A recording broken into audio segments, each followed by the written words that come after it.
요셉은요, 하나님을 바라보는 신앙으로 세상을 이기고 꿈을 이루게 됩니다. 성공의 열매를 하나님을 바라보는 것 때문에 그가 열매를 맺을 수가 있었다. 성경이 그렇게 말씀을 하는 거예요.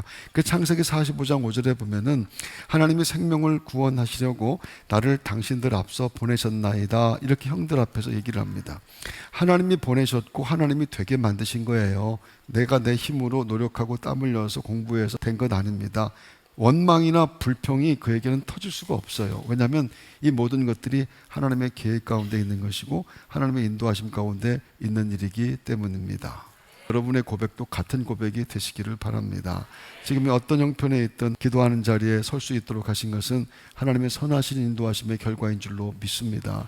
하나님 감사합니다라고 하는 것, 하나님 앞에 나온 사람들의 평생의 고백이고 찬송이 되어야 될 줄로 믿습니다.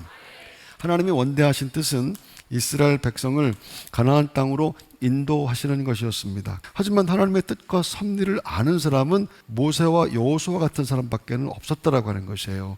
그래서 그들이 돌짝밭이나 더위나 추위나 아니면 독사나 일이나 목마름이나 배고픔 이런 걸 만날 때 하나님의 계획에 대해서 생각을 못했기 때문에 그때부터 원망이 터져나오고 불평이 터져나오고, 그래서 그들은 아무도 들어가지 못했다. 성경이 그렇게 말씀하는 거예요. 믿음의 길은 광야를 가는 길인데 하나님 내가 어떤 형편에 있다 할지라도 이것도 하나님의 계획 가운데 내가 지금도 하나님을 찬송하고 있으니까 이것도 합력하여 선을 이루게 하실 줄로 믿습니다.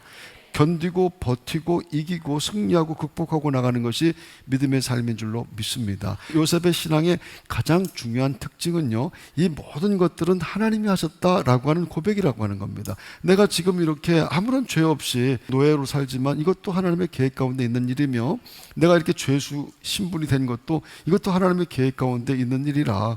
이 신앙이 환난과 시험과 고통과 실패를 견디고 이기게 하는 믿음의 능력이라고 하는 것이에요.